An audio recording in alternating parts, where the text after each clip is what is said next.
All right, let's get to work. Come on. David and Jason Benham flip houses. They buy homes, repair them, and sell them. They're so good at it that this TV network picked them to star in a reality TV show. They told the twins, "We're going to make you stars on our network." But then the producers learned that the brothers had spoken at this prayer rally where people criticized gay marriage. God is asking. And this website called out David for saying this in a radio interview. We have a homosexuality in the agenda that's attacking the nation. HGTV called the brothers up. The very first question was, "Are you guys anti-gay?" You did say homosexuality and its agenda that is attacking the nation. That sounds like you hate gays. No, we don't hate gays at all. It's not hateful to say that sex should be only within the confines of marriage between a man and a woman as God defines it. That's not hateful. What they do is they take our words, kind of like what you just did, and said, "You hate gays." The TV network then announced it had fired the brothers. We had been filming for 5 weeks. We had taken roofs off of houses. I mean, there's a lot of money being invested in this show. HGTV has every right to fire them.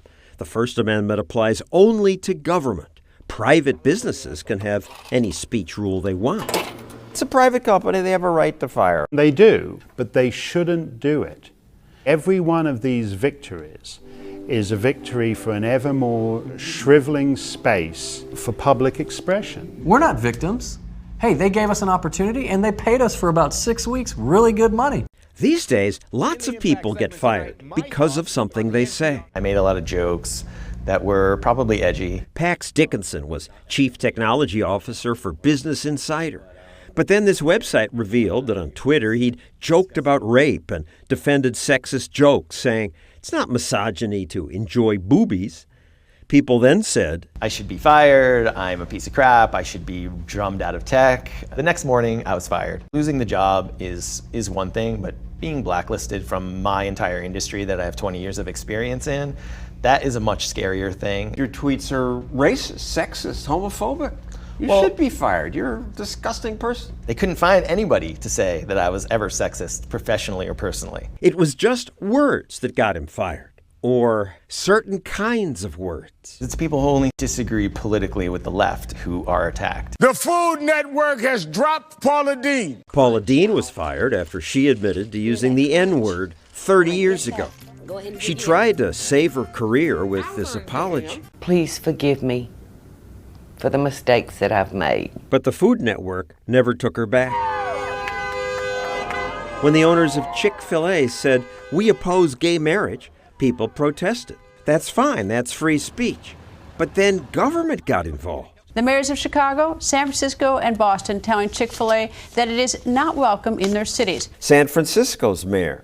The closest Chick-fil-A is 40 miles away. I strongly recommend they not try to come any closer. Right. Ideological enforcement. And free societies do not have state ideologies.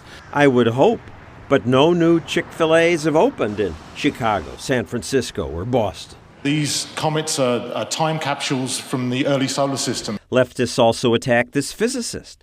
He'd helped land a probe on a comet for the first time in history. It's very exciting. But he said that while wearing this shirt, which some people called offensive, sexist.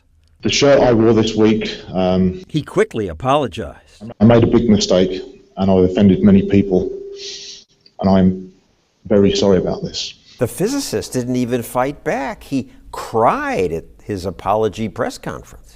And they destroy him anyway. They don't care whether he's sorry. An apology isn't enough. What they're doing here is making an example to others. They also made an example of Silicon Valley entrepreneur Brendan Eich. He lost his job after activists discovered that he'd made a 2008 donation of $1,000 in support of California's Proposition 8 to ban gay marriage. But in 2008, even leftists said, "I'm not in favor of gay marriage." Just 4 years later, opposing gay marriage was no longer politically correct.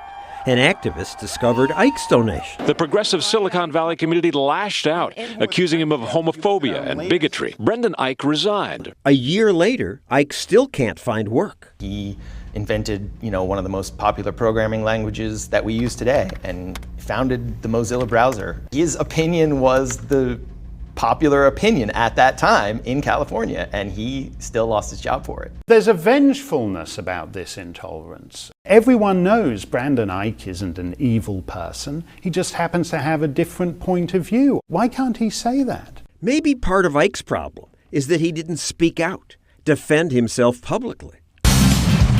My idea of happiness is killing things. The star of Duck Dynasty did. Phil Robertson's anti-gay comments have gotten him suspended from the show. After Robertson was criticized for telling GQ magazine that he considers homosexual behavior sinful, Robertson didn't back off. I'm not running from anything. He stood up to it. The TV network ended his suspension. Hi folks, how you doing? Welcome to Chick-fil-A. How may I serve you? Chick-fil-A spoke out in defense of its owners' beliefs, and sales soared. The answer here is always to push back, I think, twice as hard. He never wants to get his hands dirty.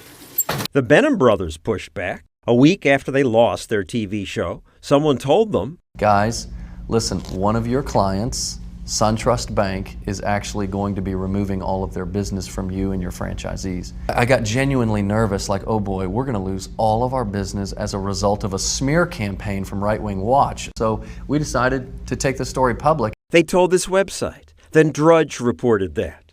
And quickly, people started tweeting, SunTrust, this is so wrong. Within 8 hours, we received a phone call from SunTrust apologizing, giving all of our properties back. Brandon Eich won't speak. I'm sure he's afraid. Everybody can be safe and not speak about certain things, but we need to disagree. This is what makes America great. Just let your voice be known. Let your voice be known whenever someone squelches speech.